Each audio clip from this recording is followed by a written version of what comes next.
get the hang of it? Okay, so just to update you, there's been somewhat of an investigation going on. We may end up having to close for a few days. I don't know. I want to emphasize, though, that it's really just a precaution. Fazbear Entertainment denies any wrongdoing. These things happen sometimes. It'll all get sorted out in a few days. Just keep an eye on things, and I'll keep you posted. Just as a side note, though, try to avoid eye contact with any of the animatronics tonight if you can. Someone may have tampered with their facial recognition systems. We're not sure. But the characters have been acting very unusual, almost aggressive toward the staff. They interact with the kids just fine, but when they encounter an adult, they just stare. Anyway, hang tight, it'll all pass. Good night.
I heard your call.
You won't die. I guess you forgot about me.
You should have known I'd find you.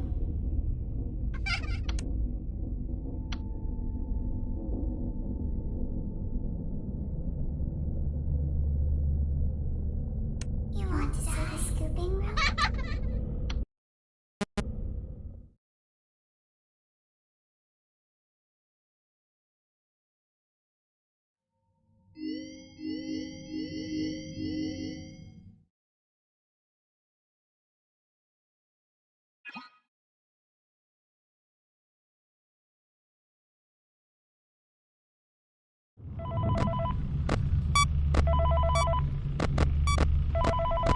Hi.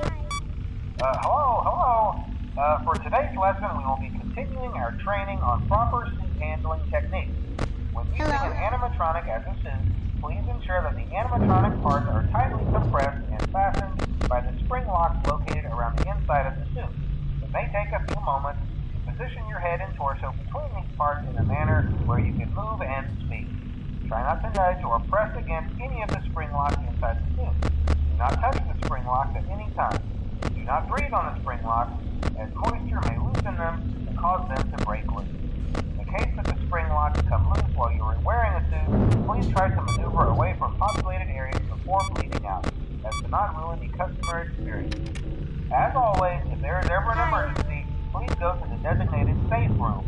Every location is built with one extra room that is not included in the digital map layouts programmed into the animatronics or security system. This room is hidden to customers, invisible to animatronics, and is always off camera. As always, remember to smile. You are the face of Freddy Fazbear's Pizza.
Hello?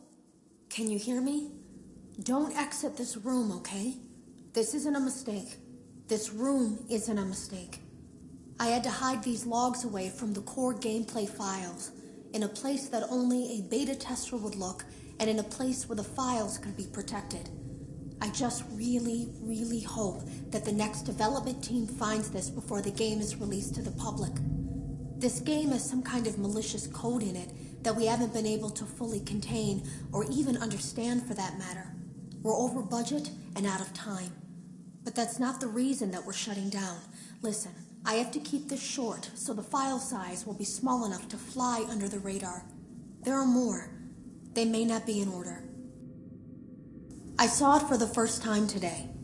There was a character I couldn't make out who it was, standing at the end of the hall. I thought it was just bugged out, so I made a note of it and kept playing. But then it was looking in the window, and not like Chica or Bonnie would. It was like it was actually looking in the window, seeing what I was doing. Have you ever heard of a guillotine paper slicer? It sounds made up, but it's an actual piece of office equipment. I didn't even know we had one in the supply room. I guess they're more common at businesses that do a lot of graphic design work. I remember seeing one when I was still in school, and even then, I knew how dangerous it looked. I was always afraid of losing a finger. That seems so silly now. Jeremy used to do design work. I guess that's how he knew it was there. The drawers have been emptied out. Someone was here. I don't think it was spring cleaning either. No, there was plastic on the floor. Someone was definitely here during the night. It had to have been the client. I mean, they sent us that stuff in the first place with no explanation, told us to scan it, said it would expedite the process so we wouldn't need to program any pathfinding ourselves. It was a budget thing, I guess. It was just junk. Circuit boards and things like that. Looked pretty old. Somehow, though, there was usable code on some of it. It seemed to take hold by itself. Things started changing. But then, he started appearing. At least that's what Jeremy said. I came in early that morning. No one else was there. At least that's what I thought. The supply room was lit. I didn't even notice Jeremy standing in the testing room as I walked past. The supply room was so bright, glowing from all the way down the hall. You can always...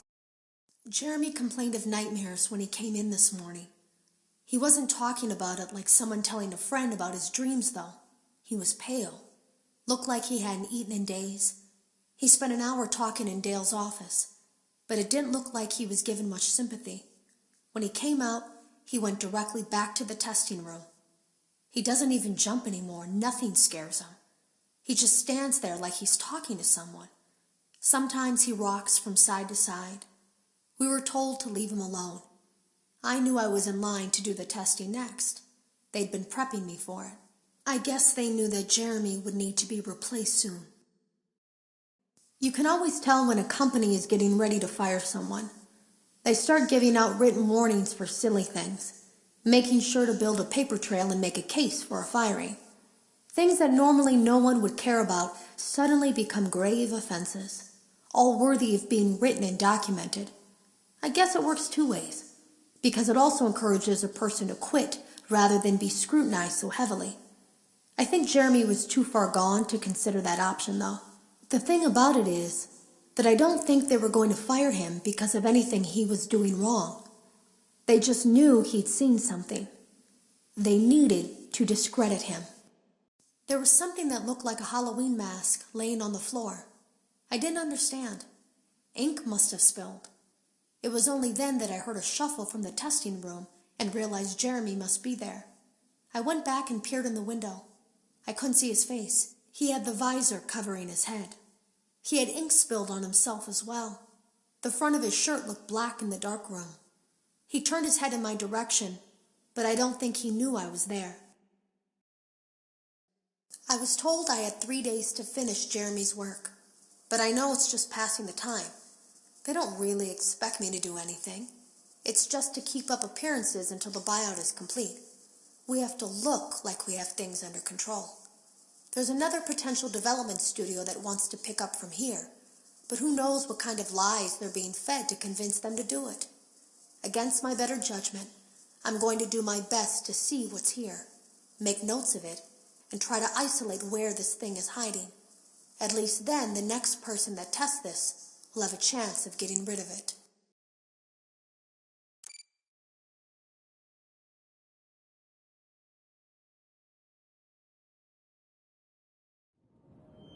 You're doing a great job, and no doubt having a great time as well.